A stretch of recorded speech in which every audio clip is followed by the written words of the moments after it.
오늘 오후 시간에 우리에게 말씀 전해주신 목사님은 김태영 목사님이신데 대구 동일교회에 심호하시고 지금 버마의 선교사로 파송되어 갈 것입니다.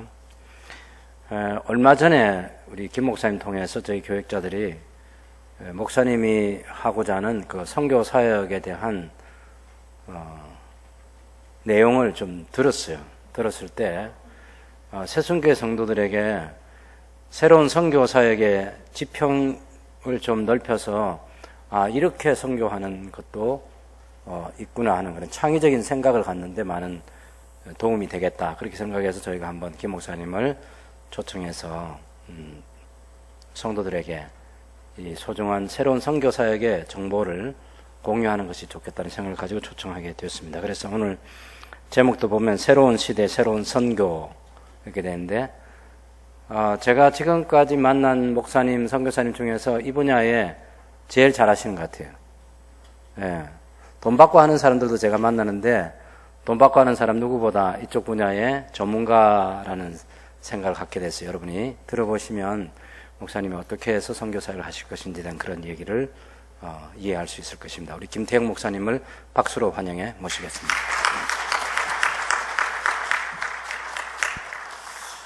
할렐루야. 네, 너무 기분이 좋고 굉장히 따뜻한 느낌이 많습니다. 굉장히 따뜻한 교회에 계신 여러분들을 축복합니다. 저희 담임 목사님 제가 말씀하신 대로 얼마 전에 뵀었는데 지금 교단 부총회장님이시잖아요. 그래서 되게 어렵게 목사님을 뵀는데요. 너무 따뜻하고 또 각받고 친근해 주셔가지고 제가 너무너무 좋았어요. 그리고 목사님 연세에 비해서 이런 스마트 기기와 IT에 대해서 너무 잘 아시더라고요. 아시죠? 목사님. 그래서, 되게 깜짝 놀랐습니다. 목사님 연세에 비해서 너무 잘 아셔가지고. 그래서 잠깐 인사하러 왔다가 한 3시간 정도 얘기 나누고 갔었어요. 그래서 너무 멋진 교회에 계신 여러분들을 축복합니다. 우리 한번 그렇게 인사하시면 좋겠어요. 우리가 멋지대요. 이렇게 한번 인사하실까요? 시작. 우리가 멋지대요. 네, 멋지신 여러분들입니다. 주신 말씀으로 제가 새 시대 새로운 선교라는 제목으로 말씀 나누려 합니다. 저는 IT 기술을 통한 여러 사역들을 준비하고 해왔고 지금 하고 있는 김태영 목사라고 합니다. 크게는 우리 교단에서 사용하는데 이제 교회 선거가 매우 복잡하잖아요. 스마트폰으로 간단하게 선거할 수 있는 모바일 선거 시스템을 제가 개발했고 단기 선교할 때 쓰는 앱도 개발하고 우리 교회 전용 앱도 있는데요. 얘기 나누면서 간단하게 이야기를 살펴보겠습니다. 제가 이런 사역들을 하고 우리가 살아가고 하는 모든 이유는 바로 선교 완성 때문에 그렇습니다. 우리가 소망하는 것은 선교 완성이죠. 하나님의 복음이 땅끝까지 전파되고 모든 민족에게 복음이 전파될 그날 주님께서 다시 오실 것입니다. 할렐루야. 우리가 저기에 적혀 있더라고요. 내가 진실로 속히 오리라. 아멘. 주 예수여 어서 오시옵소서. 할렐루야. 이렇게 우리가 외치고 그분의 오심을 바라는 거죠. 이 복음이 땅끝까지 전파되고 모든 민족에게 하나님의 말씀과 이 복음이 전파되는 그날 주님께서 이 땅 가운데 재림할 것이고 구원받은 모든 성도들은 주님 보좌 우편에서 그분께 영광 돌리게 될 것입니다. 우리가 한 모든 수고로 받은 면류관으로 서로 자랑하는 게 아니라 그 면류관을 주님의 보좌 앞에 던지며 그분의 이름을 높이고 그분을 창화하며 그분을 찬양하는 한 사람으로 서 있는 그 기쁨이 너무 기뻐서 영원히 즐거워할 수 있는 그 천국에 우리가 가게 될 줄 믿습니다. 할렐루야. 우리가 그날을 소망하는 거죠. 모든 민족에게 복음이 전파되고 주님께서 약속하신 대로 이 땅 가운데 재림하셔서 하나님의 공의와 통치가 완성되는 그날을 우리는 소망합니다. 그것이 우리 성도지요. 여기서 가장 중요한 것은 뭐냐면 바로 복음이라는 것입니다. 복음이 그들에게 얼마나 어떻게 전달되고 전파되었는가가 굉장히 중요한 이슈입니다. 복음은 무엇인가요? 여러분 다 알고 계시죠? 저는 이렇게 좀 설명합니다. 강아지가 한 마리 있는데 이 강아지가 저를 너무너무 좋아해요. 보기도 너무 예쁘죠?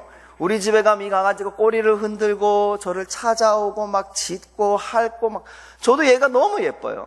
얘를 너무 사랑해요. 근데 하루는 우리 강아지가 아픈 거예요. 아빠가 병원에 데리고 갔습니다. 근데 강아지가 병에 걸렸다는 거예요. 몹쓸병에 걸려서 이 강아지가 죽을 수밖에 없다는 거예요. 강아지를 살리려면 이 강아지의 심장이 안 좋은데 심장을 받고 다른 심장으로 구해야 된다는 거예요. 강아지를 사랑하니까 그런 심장이 있는지 알아봐 달라고 부탁했는데 그런 심장을 찾았다고 연락이 왔습니다. 바로 그 심장은 우리 딸아이의 심장이라는 거예요. 거짓말이죠? 네. 저거는 진짜 우리 딸이고 이거는 제가 모르는 강아지예요. 여튼 만약에 이제 가정을 제가 강아지를 너무 사랑하는데 우리 딸아이의 심장을 빼서 강아지를 살려야 된다고 생각해 보십시오. 그러면 제가 만약에 우리 딸아이의 심장을 빼서 강아지를 살렸다면 그 다음날 신문에 어떻게 날 것 같습니까? 1번, 강아지를 너무 사랑하는 김태형 씨는 강아지를 살리셨습니다. 이렇게 날까요? 2번, 미친 이렇게 해가지고 병원 가다 이렇게 될까요? 2번이죠. 맞죠? 어떤 분은 답을 못 하시더라고요. 이 쉬운 문제를. 여러분, 답은 2번이에요. 제가 우리 딸아이의 심장을 빼서 강아지를 살릴 수 없어요. 그렇게 하더라도 아무도 저에게 욕하지 않습니다. 제가 강아지를 사랑하지 않아서 살리지 않는 게 아닙니다. 강아지를 사랑하지만 우리 딸을 죽여서 강아지를 살릴 수는 없는 일인 거죠. 저는 하나님이 예수님을 죽이시는 게 되게 아이고 주여 죄송합니다. 하나님이 예수님을 죽이시는 게 되게 쉬운 일인 줄 알았어요. 어렸을 때부터 교회를 다녀왔고 예수님이 십자가에서 못 박히신 이야기를 수도 없이 들었어요. 그게 저는 당연한 줄 알고 그렇게 하나님 마음이 아프신 줄 몰랐어요. 근데 제가 딸을 낳아보니까요, 애를 낳아보니까요, 제가 하나님을 위해서, 저도 하나님을 사랑하거든요. 그러니까 주님을 위해서 제가 뭐든지 다 할 수 있을 것 같아요. 주님 위해서 제가 목숨이라도 바치겠다고 막 그렇게 기도했었어요. 근데 네 딸을 바쳐라 이러면 제 마음이 덜컥하더라고요. 제가 죽을지언정 제 딸을 바치는 거는 이건 다른 문제더라고요. 제 눈앞에서 우리 아이가 어떻게 되는 거를 바라보는 거는 그거는 좀 다르더라고요. 문제가. 하나님이 아들을 내어주신다는 거는 굉장히 힘든 일이라는 걸 제가 알았습니다. 하나님이 마음이 찢어지는 일이었더라고요. 여러분, 피조물을 대신한 창조주의 죽음이라는 것 자체가 말이 안 되는 말입니다. 창조자는 또 만드시면 되잖아요. 우리가 되게 친한 사람이 아니라, 친한 관계가 아니라 그분은 창조자시고 우리는 피조된 존재잖아요. 그런데 그 피조물을 위해서 창조자가 죽는다니요. 더군다나 그 피조물이 엄청 착한 일을 한 게 아닙니다.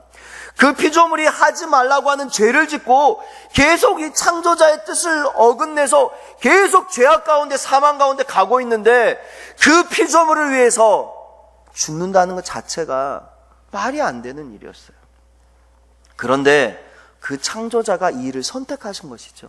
왜 그렇나요? 이 피조물이 죄를 지었기 때문에 그래요. 이 피조물이 죄를 지었는데 하나님 이 창조자의 특징은 공의로우신 거죠. 그래서 야 그냥 내가 너 친하니까 한번 봐줄게 이렇게 하실 수가 없는 거예요. 반드시 이분은 이 일을 심판하셔야지만 합니다. 이분은 절대 선하신 존재죠. 어떠한 악도 없습니다. 여기에 대해서 야 그냥 봐줄게 이러면 선하시지 않는 거예요. 그건 공의롭지 못한 거예요. 하나님의 하나님 되심이 무너지는 거예요. 그래서 하나님은 이 일을 반드시 심판하셔야지만 합니다. 그 결과는 이 피조된 존재가 사망에 이를 수밖에 없다는 거예요. 그런데 문제는 뭐예요? 이 창조자가 이 피조물을 사랑한다는 거죠. 이 피조물을 사랑해서 죽일 수 없는 거예요. 죽어야 되는 이 피조된 존재를 창조자가 사랑해서 죽일 수 없는 이 문제에 지금 직면해 있는 겁니다. 이 문제를 해결할 수 있는 방법은 딱 하나가 있었습니다. 그건 뭐냐면 죄가 없는 존재가 필요했습니다. 왜냐하면 이 죄를 대신 짊어져야 되기 때문에 그렇습니다. 죄가 없는 존재가 필요했고 두 번째는 이 존재는 인간이어야 됐습니다. 이 존재가 개가 될 수는 없는 거예요. 죄가 없는 개가 대신 죽을 수는 없는 거예요. 죄 없는 소가 죽을 수는 없는 거예요. 그러니까 죄 없는 인간이 필요했죠. 그런데 이 죄 없는 존재를 찾아보니까 죄 없는 존재는 하나님 자신밖에 없는 거예요. 그래서 하나님이 인간이 되기로 결정하셨습니다. 하나님이 그 피조된 인간 몸으로 들어오셔서 피조된 인간과 동일하게 태어나신 거죠. 무한하신 존재가 유한한 인간의 몸에 들어왔습니다. 그것이 바로 성육신입니다. 지금 대림절 기간이 그 기간이죠.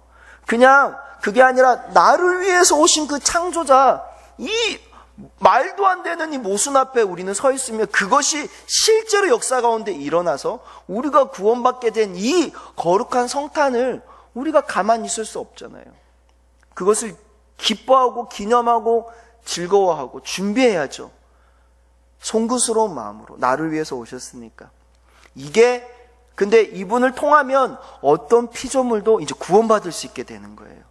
어떤 피조물도 이 창조자가 해놓은 이걸 통해서 구원받을 수 있는, 왜냐하면 구원받을 수 있는 조건이 이거 한 개밖에 없었거든요. 죄 없는 인간이 대신 죄를 짊어지는 건데 죄 없는 존재는 하나님밖에 없었고 하나님이 인간의 몸을 입고 오신 이 예수 그리스도 말고는 구원의 길이 없는 겁니다.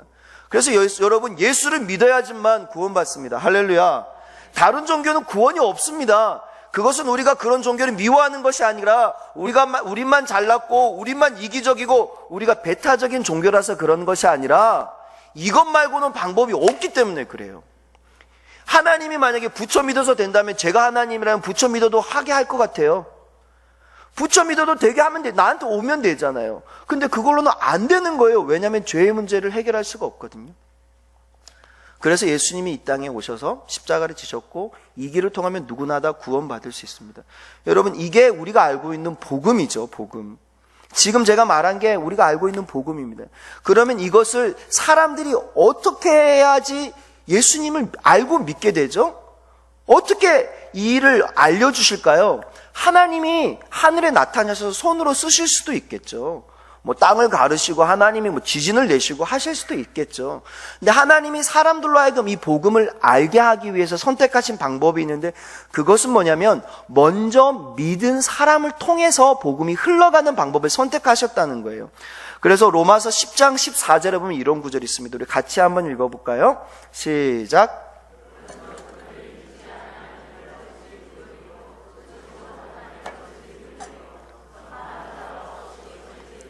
아멘.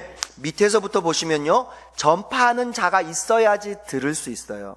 중간에 보면 들어야지 믿을 수 있죠.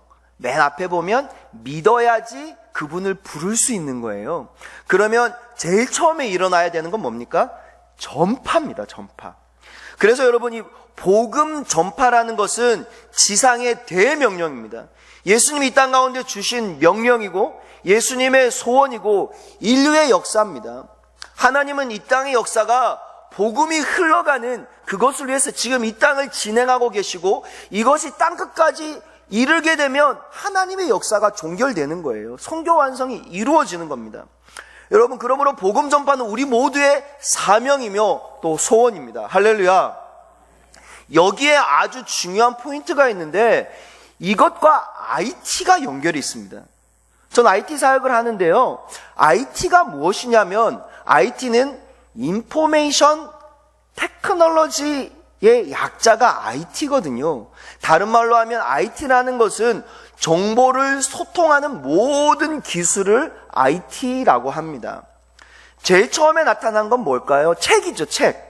책은 IT예요. 라디오, 정보가 흘러오죠. TV, 정보가 흘러와요. 예.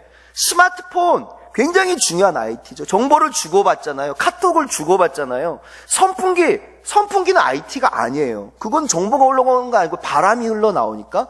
근데 이제는 IT가 되고 있는 겁니다. 왜냐하면 선풍기한테 내가 스마트폰으로 야 빨리 돌아 딱 누르면 선풍기가 빨리 돌더란 말이에요. 정보가 흘러가잖아요. 그래서 선풍기도 IT가 되고 옷도 이제 IT가 된다는 거예요. 그냥 옷인데 제가 스마트폰에다 나는 무슨 온도가 좋아, 나는 몇 도 딱 해놓으면 스마트폰에 있는 정보를 받아서 옷이 그 온도를 유지하고 이런 이제 시대가 되거든요. 신발이 IT가 돼요.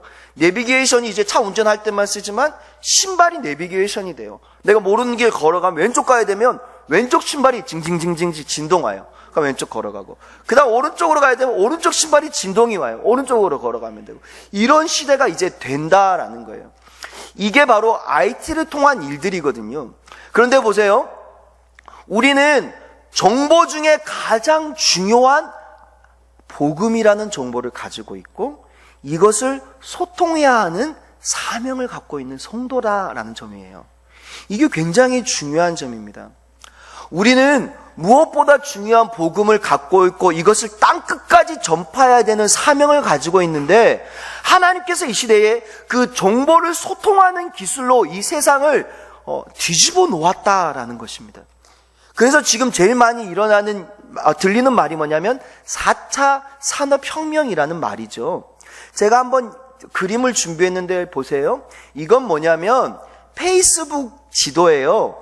우리가 카카오톡도 친구가 있잖아요. 그것처럼 페이스북에 친구와 친구를 연결해 봤어요. 페이스북에 친구와 친구를 막 연결하니까 선이 막 생겼잖아요. 그래서 지금 저런 그림이 되고 있는 겁니다. 그런데 이 그림이 마치 무엇처럼 보이세요? 세계 지도처럼 보이죠? 이건 지도를 그리려 했던 게 아니라 페이스북에 친구와 친구를 그냥 단순하게 연결한 거예요. 그런데 지도 모양이 된 거예요. 이건 굉장히 중요합니다. 지금 보시면 아프리카 쪽에는 좀 덜하죠. 뭐 중국, 우리나라 찾으셨어요? 우리나라 북한 쪽에는 별로 없어요. 맞죠? 이게 굉장히 중요해요. 친구와 친구를 연결하다 보니까 지도 모양이 됐는데, 만약에 우리나라하고 필리핀 애들하고 우리가 선교를 많이 해서 페이스북으로 연결됐다고 쳐보세요. 어떻게 될 것 같습니까? 그럼 여기가 막 연결돼서 연결된 땅처럼 보이겠죠. 그러면 실제로는 우리가 비행기를 타고 가야 되는 멀리 있는 필리핀 땅인데 여기서는 붙어있는 땅처럼 된단 말이에요. 그런데 실제로 영향력을 주는 지구는 어떤 지구일까요? 여러분, 이 지구입니다. 우리가 비행기를 타고 가는 지리적 지구가 아니라 이제는 이렇게 생긴 지구가 실제적인 소통과 영향력을 주는 지구가 이미 되었다는 거예요. 실제로 그렇습니다. 제 동기 목사님들 만나면요, 몇 년 만에 만나도 제가 뭘 하는지 다 알아요. 나 너 선교사 간다며? 너 뭐 한다며? 다 알아요. 왜요? 페이스북을 보거든요. 제가 몇 년 전에 단기 선교 갔다 만났던 필리핀 자매가 결혼한 사실을 알고 축하한다고 메시지를 보내요. 페이스북으로 연결되어 있거든요. 옆집에 있는 사람은 뭔지 몰라요. 그 사람은 페이스북 연결 안 돼 있어요. 저하고 모르는 사람이에요. 지금 시대가요, 완전하게 바뀐 거예요. 이게 소셜 네트워크, 사회적 관계망이 완전하게 뒤바뀐 시대가 됐다는 겁니다. 그런데 여러분, 중요한 건 뭐냐면 우리는 땅끝까지 소통을 해야 하는 사명을 가지고 있는 성도인데, 하나님께서 땅끝까지 IT를 통해서 길을 열어놓으셨다는 게 굉장히 중요한 이슈예요. 재밌는 사진 하나 보여드릴게요. 이분 되게 발전된 것처럼 안 보이시죠? 네, 이분들 그냥 아프리카에 있고 별로 미개한 나라에 사시는 분들 같은데 손에 뭐 들고 있는 것 같으세요? 지금 핸드폰이 들려있어요. 스마트폰이 들려있어요. 여러분, 전 세계 인구는 70억 명 정도 봅니다. 현재 개통돼서 운영되고 있는 이 모바일 폰 개수가 몇 개인 줄 아세요? 76억 대로 봅니다. 세상의 인구보다 지금 더 많이 스마트폰이 개통되어 있습니다. 여기에서는 우리가 쓰는 이런 좋은 스마트폰 한 40억 대가 되고요. 한 37억, 6억 대 정도는 옛날에 쓴 투지폰 아시죠? 전압만 되는 거? 그게 있는 거예요. 근데 그때 전압만 되더라도 사진도 찍어줬잖아요. 맞죠? 그게 블루투스로 통신도 되고 문자도 왔다 갔다 할 수 있거든요. 간단한 영상도 볼 수 있어요. 카메라로 동영상도 찍을 수 있는 폰이었어요. 그런 것도 우리가 다 버렸잖아요. 그거 어디 갔는 줄 아세요? 저기 다 가 있어요. 그거 다 리뉴얼 해가지고 쟤들이 가요. 쟤들 돈 없는데 어떻게 사는 줄 아세요? 우리도 폰 옛날에 3년 약정하면 무료로 샀었죠. 쟤들도요, 3년 약정하고요, 돈 조금씩 쓰면서 다 사요. 우리가 버린 폰 껍데기만 바꿔서 쟤들이 다 써요. 심지어는요, 자기 마을에 전기가 없어요. 전기가 없는데 모바일 폰을 써요. 태양열로 충전해요. 인터넷은요, 위성으로 돼요. 대단하죠. 자기 집에 컴퓨터 없습니다. 자기 집에 냉장고 없습니다. TV도 없습니다. 스마트폰이 있습니다. 왜요? 스마트폰은 이것만 사서 가면 되잖아요.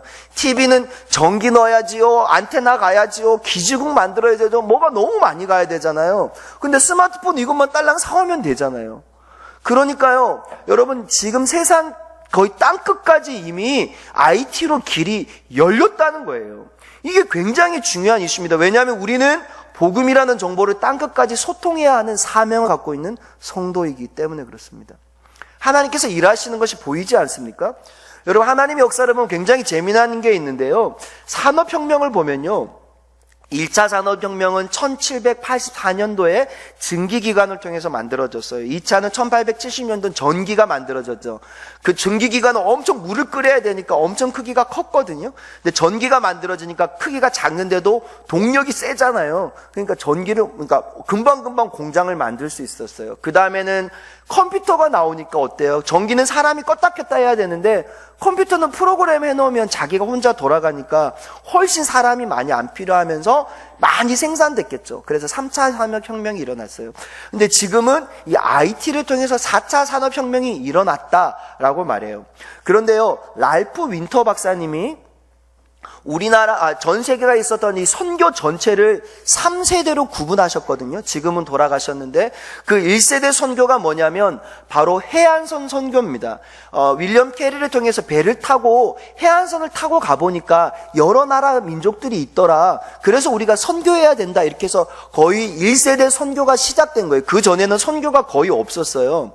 그때 중요한 건 뭐냐면요, 바로 증기선의 발달이었어요. 증기선이 발달되지 못했다면 해안선 선교가 일어나지 않았어요. 근데 연도를 보시면요, 1세대 선교가요, 1차 산업혁명이 지나고 나서 얼마 안 된 후에 일어납니다. 2세대 선교는 언제 일어나냐면 바로 허드슨 테일러를 통한 내지 선교죠. 해안선에만 있는 줄 알았는데 우리가 중국의 내주로 들어가 보니까 그 산 너머도 사람들이 많이 살더라는 거예요. 해안선에만 물이 있는 데만 사람이 사는 줄 알았는데 저 안에도 사람이 너무 많이 살더라. 야, 우리가 내지로 가야 된다. 이렇게 하면서 내지 선교라는 게 이제 열렸어요. 이건 1865년도 이후로 일어났는데 보시면 2차 산업혁명이 일어난 것과 굉장히 유사한 시기적인 일치를 발견할 수 있습니다. 이게 가능했던 이유가 뭔지 아세요? 이동수단이 발달했기 때문에 그래요. 자동차나 이동수단이 발달했거든요. 그러면서 제2세대 선교 물결이 일어난 거예요. 3세대 선교 물결은 뭐냐면 바로 종족 선교입니다. 캐머런 타운센트나 도널드 맥가브렌이라는 선교사님을 통해서 여러 나라를 만나봤는데 만나보니까 똑같은 중국인인데도 다른 말을 쓰더라는 거예요. 문화도 다르고. 그러면서 나라가 아니라 종족별 선교를 해야 되는구나. 그래서 원래는 한 200개 정도 국가가 있는 줄 알았는데 종족별로 알아보니까 24,000여 종족이 있어서 종족별로 언어와 번역을 다 해야 되는구나. 이렇게 해서 종족별 성격 번역이 시작된 거예요. 그게 1993년도 이후로거든요. 근데 이게 붐이 일어나게 된 아주 중요한 기술이 뭐냐면 바로 컴퓨터입니다.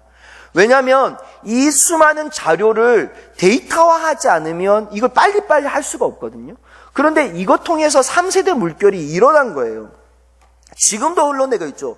그런데 지금 중요한 거는 2016년, 지금으로부터 3년 전에 바로 4차 산업혁명이라는 단어가 나타났다는 겁니다.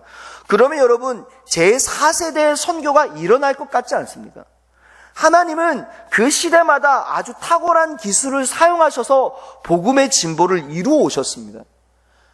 그런데 오늘날은 하나님 IT를 통해서 아주 새로운 시대를 열어놓으신 거예요. 그리고 이 기술은 무엇보다 정보를 소통하는 기술이고 이 기술을 통해서 하나님 땅끝까지 길을 열어놓으셨다는 겁니다. 여러분, 이것은 우리에게 굉장히 중요한 이슈다라는 거죠. 여러분, 이 부분에 대해서 우리가 얼른 빨리 움직여야 됩니다. 이거는 중국의 용천사에서 만든 몽크 시아널이라는 AI 스님입니다. 인공지능 스님이요. 이 친구가요, 공부를 잘했어요. 그래서 아주 좋은 대학교를 나오고 불교 스님이 된 다음에요, 이걸 만들기로 했어요. 마이크로소프트에서 이 친구를요, 막 데리고 가려고 스카웃을 했는데 이 친구가 안 간다 그랬어요. 왜 그런지 나는 이거 만들어야 된다. 이거 만들면서 뭐라고 말했냐면요, 중국의 다음 세대에게 부처님의 진리를 쉽고 편하게 재미있게 가르치기 위해서 인공지능 스님이 필요합니다. 이렇게 해서 이걸 개발했어요. 용천사에요, 하루에 수백 명의 아이들이 줄을 섭니다. 얘 만나려고요. 얘 만나서 사진 찍고요, 대화하는 거예요. 얘가 대화하면 막 말을 해주거든요. 말을 인간처럼, 사람처럼 알아들어요. 표현할 수 있는 게 아직 많지는 않지만 점점점 많아져요. 인공지능이니까. 이런 부분에 투자하고 있어요. 예, 어린 중국의 많은 다음 세대들이요, 얘 만나려고 얼마나 많이 가는지 몰라요. 여러분, 이단들이요, 여기에 굉장히 열심히 해요. 신천지가 어떻게 그렇게 빨리 컸는 줄 아세요? 신천지가 왜 이렇게 빨리 컸죠? 신천지가 진짜 많이 노력했던 게 뭐냐면 인터넷입니다. 블로그요. 기독교 이미지가 최근 몇 년 안에 많이 안 좋아진 것 같지 않으세요? 왜 그렇게 된 줄 아세요? 우리 교회 내에 안 좋은 일이 옛날에도 있었어요. 그런데 지금은 이것들이 왜 이렇게 확 확산되는 줄 아세요? 이단들이요, 안티 기독교인들이요, 블로그를 굉장히 많이 해요. 블로그는 개인 홈페이지 같은 인터넷에서 쓰는 이런 거예요. 근데 신천지에서 운영하고 있는 블로그만 300여 개 된다 그래요. 기독교에서 안 좋은 이슈가 생기잖아요. 걔들이 전부 다 복사해서 자기 거기 붙여가지고 도배를 해요. 300개가 되는 거예요. 그러면 교회 검색하면 그게 제일 먼저 뜨는 거예요. 제일 먼저. 그런데 그 300개의 블로그를요, 7명 정도의 사람이 운영하고 있다는 얘기가 있어요. 신천지에서 한 7명한테 위로로, 야, 너희들 페이 줘가면서 직업으로 시키는 거예요. 걔들 하는 건 계속 퍼서 나르는 거.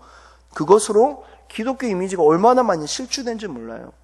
이미 여러분 그런 시대가 된 거예요. IT를 통해서 그런 시대가 됐어요. 이런 IT에 대한 좀 부정적인 얘기도 많지만 오늘 그걸 빼고요. 이런 얘기만 저는 할게요. 여러분, 저는 이 IT 시대를 그래서 이렇게 정의 내립니다. 땅끝까지 복음을 전해야 하는 우리에게 IT로 땅끝까지 길이 열린 시대다. 할렐루야. 그렇습니다. 그래서 여러분, IT는요, 이 시대에 하나님께서 열방 복음화를 위해서 주신 선물입니다. 하나님께서 이 시대 가운데 누구보다 땅끝까지 복음이 전파되기를 뜨겁게 바라시는 것이 하나님의 마음이에요. 예수 그리스도를 보내시면서까지 그 만들어 놓으신 이 복음과 구원이요, 하루빨리 땅끝까지 전파되어서 그 선교 완성이 오기를 누구보다도 기다리시는 분이 예수님, 하나님이시라고요. 그러므로 하나님의 열심히 일을 이루신 거예요. 여러분, IT를 통해서 새로운 땅이, 새로운 시대가 지금 열려 있습니다. 제가 재미난 예를 들어볼까요? 만약에 아주 열심인 우리 청년들 100명이 있다고 생각해 보세요. 이 친구들 진짜 헌신되고 열심히 해요. 이 친구들 너무너무 헌신됐어요. 청년들이 100명 정도가. 얘들이 움직이면요, 아마 창원 땅 변화시키지 않을까요? 한 100명 정도 진짜 열심히 이 창원 땅에서 기도하고 헌신하고 막 복음 전하면 창원 땅을 바꿔놓을 수 있지 않을까요? 저 그런 생각 해봐요. 그런데 만약에요, 헌신된 크리스찬 파워 유튜버라고 유튜브라고 있어요. 개인 방송 이런 거 하는 거예요. 네. 아니면 파워 블로거 이런 애들이, 그런 애들 100명을 청년들 모아놨다 생각해 보세요. 파워 유튜버 100명이 딱 모여있고 얘들이 헌신된 마음으로 유튜브를 하잖아요. 크리스찬 유튜브가 되잖아요. 그러면 100명이면요, 우리나라를 뒤집어 엎을걸요? 여러분, 파급력이 달라요. 완전하게 다른 거예요. 저는 이렇게 좀 비유를 들어요. 제가 마이크 없어도 설교할 수 있어요. 맞죠? 이렇게 설교할 수 있어요. 그런데 마이크 없으면 제가 말할 수 있는 게 얼마 안 되잖아요. 맞죠? 막 수천 명, 수만 명에게 말하지 못합니다. 하지만 마이크 있으면 많은 사람들에게 말할 수 있습니다. 예, 마이크 없다고 제가 설교 못하는 건 아니에요. 좋은 마이크를 사야 좋은 설교가 되는 것도 아니에요. 하지만 좋은 마이크를 쓰면 멀리까지 메시지를 전할 수 있죠. 여러분, IT가 그렇습니다. IT 없어도 선교하고 사역할 수 있습니다. 하지만 IT를 통하면 땅끝까지 복음이 흘러갈 수 있는 시대가 됐다라는 거예요. 그러면 여러분, IT는 이 시대에 매우 강력한 기술입니다. 그러면 과연 이 IT가 복음적인 도구가 될 수 있을지 제가 저의 얘기를 하나 하고 좀 마무리를 지을까 해요. 저는 비전 트립 앱이라는 거를 만들었어요. 원래 고등부 아이들 데리고 가면서 불편해, MP3로 현지어 이렇게 언어 가르치는 게 귀찮아서 좀 만들었던 거예요. 제가 그때 한참 이 핸드폰 앱 만드는 걸 제가 배웠거든요. 그래서 애들 데리고 단기 선교 가서 잘 썼어요. 그런데 갔다 오고 나서 막 메시지가 오는 거예요. 아, 목사님 이런 게 있다니 막 이러면서 구글에 이렇게 마켓 있잖아 다운받을 수 있도록 제가 올려놨는데 보고 막 연락이 온 거예요. 그러면서 이거 괜찮을 것 같은데 이렇게 해서 제가 FMNC라는 선교회와 함께 이거를 새롭게 개발하게 됐어요. 그렇게 알아보니까 한국에서요 1년에 1만 팀이 단기 선교 간대요. 한 달에 1000팀 정도가 나가요. 너무 많이 나가요. 그런데 전부 다 부채춤 추고 뭐 이렇게 공연 사역 하잖아요. 왜냐하면 말을 못 하니까. 그러니까 복음을 딱 전하지는 못하는 거예요. 근데 현지는 이제는 너무 오는 팀마다 다 부채춤 추고 하니까 조금 힘들어지고 막 이런 상황인 거예요. 근데 말을 해야 복음을 전하는데 이걸 잘 못하는 거죠. 그래서 보니까 스마트폰은 다 있으니까 스마트폰에 복음을 넣자. 그래서 복음을 넣어봤어요. 그래서 제 앱을 실행시키면 이렇게 현지말로 복음을 막 해줘요. 여러 나라 말로 복음을 막 말해줘요. 그러니까 사람들이 자기 나라 말로 복음을 듣잖아요. 그러니까 이 사람들이 막 영접하는 거예요. 이거 말고도 회화도 있어요. 뭐 안녕하세요, 배고파요 이런 거 말고도 예수님 당신을 사랑합니다. 하나님 세상을 창조하셨어요. 뭐 이런 거 성경적인 단어 이런 거 쫙 해가서 800개 정도의 단어 세트가 각 언어당 들어있어요. 언어는 한 40개 언어 같아요. 무료예요. 여러분 그냥 다운받으시면 돼요. 무료로 다운받으시면 그 안에 다 해놨어요, 제가. 그래서 이거 말 못해도 스마트폰만 들고 나가서 복음을 전할 수 있는 거예요. 예, 이게 우리나라도 쓰고 미국도 쓰고 중국도 쓸 수 있도록 제가 만들어 놨거든요. 그런데 어떤 일들이 일어나냐면요. 깜짝 놀란 게요. 첫 번째 LA에 있는 포도원 교회는 미국에 있는 교회인데요. 페루로 가면서 이거 갖고 가서 쓴 거예요. 썼는데 3일 동안 세계팀이 현지 선교사님 없이 그냥 막 돌아다닌 거예요. 스페인 뭐 못하는데. 근데 한 100명 정도를 만나서 이걸로 복음을 전했는데 30명 정도가 영접한 거예요. 안산의 온누리교회에서는 권사님들 15명이 파키스탄으로 단기 선교 가려고 훈련 받았어요. 권사님들 15명이 한 달은 교회에서 훈련 받고 2달 동안은 실습해보자. 그렇게 해서 안산에 외국인들 진짜 많거든요. 헬로우도 잘 못하시는 권사님들이 스마트폰 들고 밖에 나간 거예요. 그럼 만나는 외국인보다 너 무슨 나라냐? 무슨 나라다면 그 나라 언어로 복음 전하고 또 무슨 나라다가 뭐 40개 언어 정도가 있으니까 막 전한 거예요. 전했는데 여기 적힌 대로 2달 동안 1357명에게 복음을 전했는데 그 중에 480명이 예수님을 480명이 영접하고 23명이 교회 와서 세례를 받게 된 거예요. 그러니까 너무너무 놀란 거죠. 말도 못하는데 가서 전했는데 캄보디아 자기 공장에 우리나라 애인데 공장에 일하는 애인데 거기에 캄보디아 친구가 온 거예요. 복음 전하고 싶은데 말을 못하는 거예요. 이 비전트리 웹으로 캄보디아 친구한테 복음 전했는데 이 친구가 복음을 알아듣고 2달 만에 교회 간 거예요. 그래서 이 친구가 저한테 묻자어요. 모르는 분인데 연락 와서 목사님 만들어주신 앱으로 이 친구 저한테 복음 전했는데 2달 만에 교회 왔어요. 너무 감사해요. 목사님 고기 사드세요. 10만 원 보내왔어요. 그래서 고기를 사 먹었어요. 뭐 이런 일들이 막 일어나는 거예요. 그래서 제가 보니까 이런 복음이 흘러가는 거예요. 저는 잘 몰랐는데 복음이 막 흘러가는 거예요. 그래서 제가 너무 놀랬죠. 저는 이제 이거는 따로 설명을 많이 안 드릴게요. 저는 이제 보트하는, 이 교회 선거가 너무 복잡하잖아요. 그래서 이 보트하는, 선거하는 시스템 만들었어요. 너무 쉬워요. 장로님 뽑고, 교회 선거가 복잡하잖아요. 장로님 뽑고, 권사님 뽑을 때 너무 후보도 많고, 많이 뽑아야 되고, 또 3분의 2가 넘어야 되고, 또 2차 투표 이런 거는 교회밖에 없어요. 뭐 2배수 2차 투표 이런 게 교회밖에 없거든요. 근데 이 모든 걸 그냥 다 해결해 놨어요. 그래서 여기서 사람 선택하면 그냥 바로 결과 나오고 그래서 한 5분, 10분 만에 선거가 그냥 하나가 끝나는 뭐 이런 선거 시스템이에요. 그래서 이것 통해서 작년에 우리 고신총회도, 올해도 고신총회도 하고 합신총회도 하고 한 150개 정도 교회가 이미 했었어요. 그러니까 교회가 선거가 빨리 마치니까 너무 행복하고 기분 좋잖아요. 이런 일들이 일어났어요. 저는 제가 아이트를 통해서 선교하면서 느낀 게 뭐냐면 오병 이어갔다 이런 생각을 제가 했어요. 이제 좀 마무리를 해볼게요. 예. 오병이어를 아시잖아요. 예수님이 제자들한테 시켜서 제자들이 돌아다니면서 여러분 먹을 것을 내세요 말했어요. 근데 어린아이만 물고기 2마리 떡 5덩이를 냈습니다. 왜 그 아이만 냈을까요?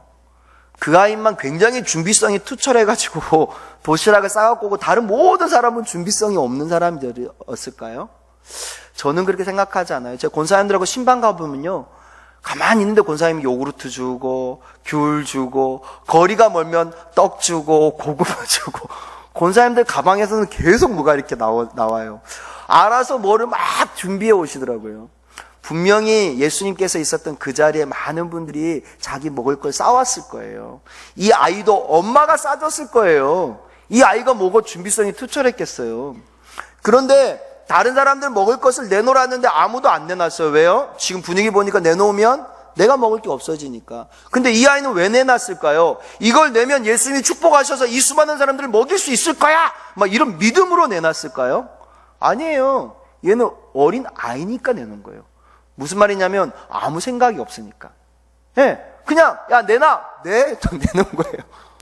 자기가 먹을 생각이 없어요. 그러니까 내가 먹을 건데 왜 갖고 가요? 쫄쫄쫄 따라왔겠죠. 근데 그게 예수님 앞에 전달되고 예수님이 축사하시고 떼어주시기 시작하시는데요, 거기 수많은 사람, 남자만 5,000명, 여자, 애들, 노인 다 포함하면 한 2만 명에서 3만 명이 되는 사람이 다 먹고 12광주리가 남은 거예요. 이 일을 보면서 누가 제일 놀랬을까요?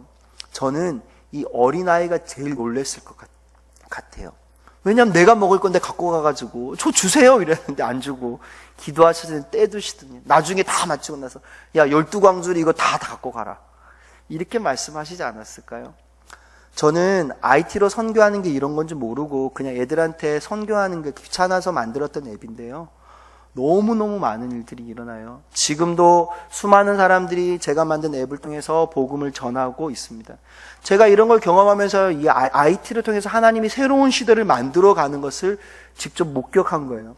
그래서 내가 이걸로 선교해야겠다, 내가 이거 가지고 복음 전해야겠다, 그렇게 결단했습니다. 그래서 지금 이제 선교사로 가려고 저는 이제 다음 달에 출국하려고 기도하고 있어요. 그래서 새로운 선교를 준비하고 있는데 제가 한 1분짜리, 2분짜리 영상을 한번 보니까 제 선교를 소개하는 건데요, 엄청 빨리 지나가요. 눈을 크게 뜨고 숨도 쉬지 않고 보셔야지 돼요. 저는 중고등부 사역만 올해로 한 25년째 했거든요. 그래서 애들 위해서 제 제자들 위해서 만든 건데 한번 제 선교 사역을 소개하겠습니다.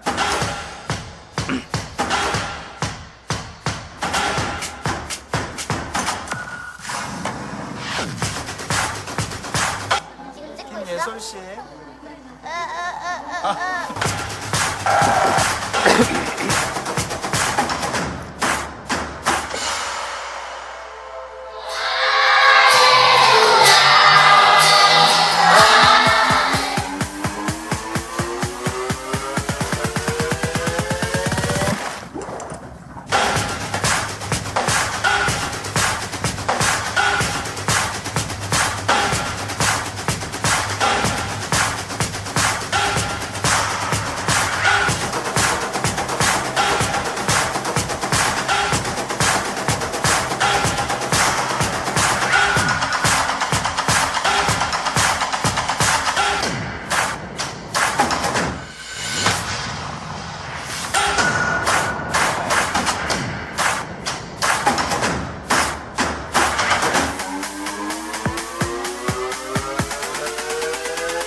정신이 없죠.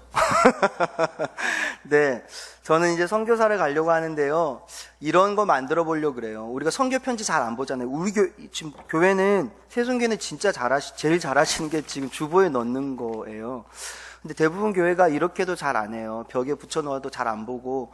근데 선교적 정보가 안 올라오니까 선교사님이 뭐 하는지도 모르고 우리의 삶이 선교적인 삶을 살기가 어려워요.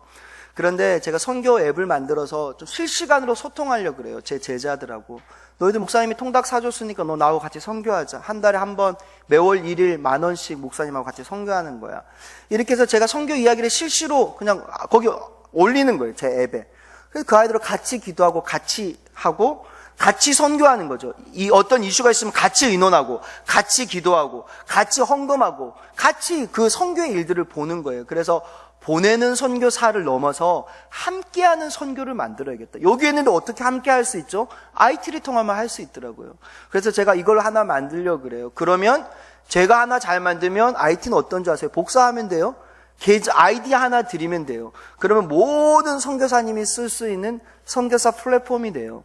뭐 초등학교 애들 보내시는 부모님들 있으면 초등학교 클래스 앱하고 똑같아요. 담임 교사가 있고 그 밑에 그 학부모들이 있잖아요. 과제 내면 보고 소통하잖아요. 그것처럼 내가 후원하는 선교사와 그를 후원하는 교회와 이제 어떤 후원자들이 모여 있는 이런 이제 소그룹 폐쇄형 SNS를 그런데 그걸 만드는 거예요.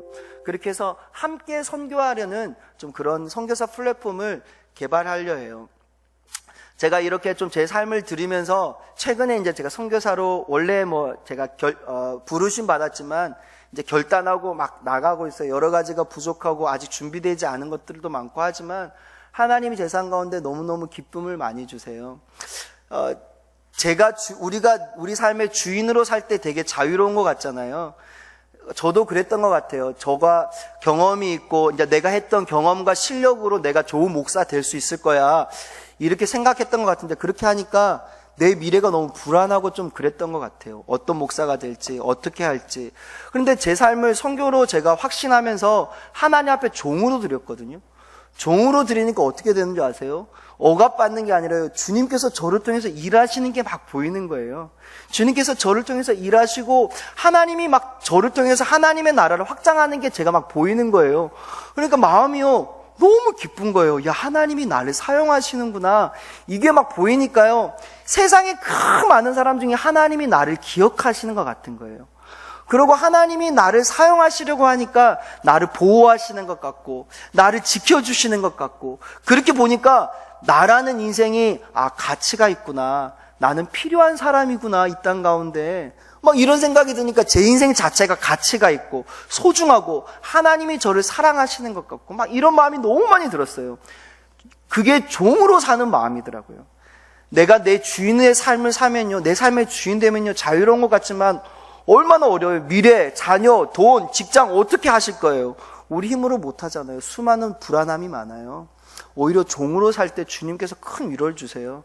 최근에 주님께서요, 며칠 전에 전 신문에도 엄청 크게 났어요. 국민일보에도 크게 나고요. 막 많이 위로해 주셨어요. 그런 주님께 너무 감사하고요. 여러분하고 이런 마음들을 나눕니다. 영상 하나만 보고 이제 마무리 제가 기도하겠습니다. 제가 선교를 품게 된 아주 좀 제게는 좀 큰 사건을 영상으로 제가 만들어 봤어요. 미얀마의 아이들이 중국으로 인신매매되는 이야기인데 강제로 그러니까 신부로 팔리는 거예요. 중국의 부자인 남자들한테. 그러니까 부모님들이 팔아요. 자기 딸을요. 가난하니까 팔렸는데 그 아이가 너무 힘드니까 맨날 매 맞고 이래서 도망가는 이런 이야기였어요. 두 번째는 이슬람권에 있는 아이인데요. 이슬람은 이제 이제 코란을 따르잖아요. 눈에는 눈, 이에는 이 이러니까 얘가 이제 팔로 훔쳐 먹은 거예요. 팔로 훔쳐 먹었으니까 이제 팔을 이렇게 못 쓰게 하는 이런 사진이었어요. 잘못된 종교가 얼마나 무섭나. 제 스스로가 너무 놀랬던. 하나는 예멘이라는 나라에서 일어나는 조혼이라는 풍습입니다. 조혼은 뭐냐면 그들의 종교적인 사상이 뭐냐면 여자가 생리를 시작하면 더럽다라고 느끼는 거예요. 그래서 만 14세 이전에 결혼을 시키는 그런 풍습입니다. 거부하면 죽일 수도 있습니다. 그래서 작게는 4세, 많게는 14세의 애들이 결혼합니다.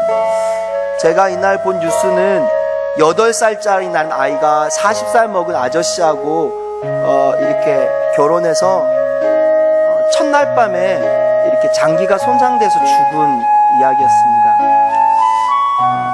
애가 8살이면 아직 몸이 준비가 안 돼 있잖아요. 근데 이제 성인 남자가 이렇게 첫날 밤을 가지니까 여자아이가 그걸 못 견디고 내장이 파열돼서 죽은 이런 이야기였어요.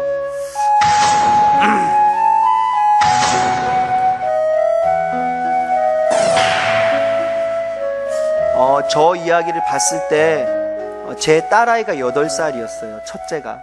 그래서 저 기사를 보는데 저게 제 딸 같은 거예요. 너무 막 이렇게 가슴이 너무 아팠어요, 그날. 그래서 잘못된 종교, 잘못된 사상이 얼마나 위험하고 그들을 죽여가나. 근데 제일 중요한 원인은 가난이더라고요, 가난. 가난하니까 애들이 막 죽어가는 거예요.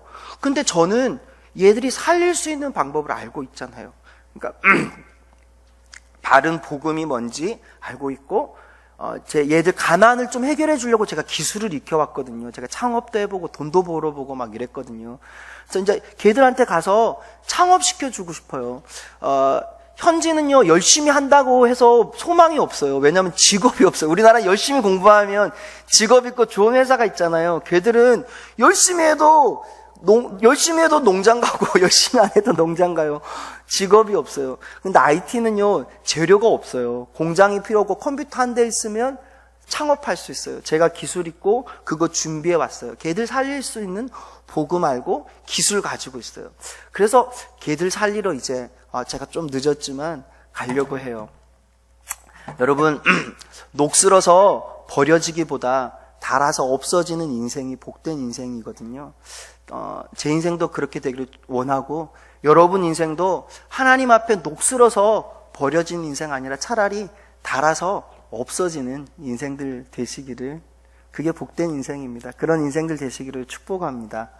우리 하나님 앞에 이 사역들을 위해서 기억하시고 기도해 주시면 감사하겠습니다. 제가 기도하고 마치겠습니다.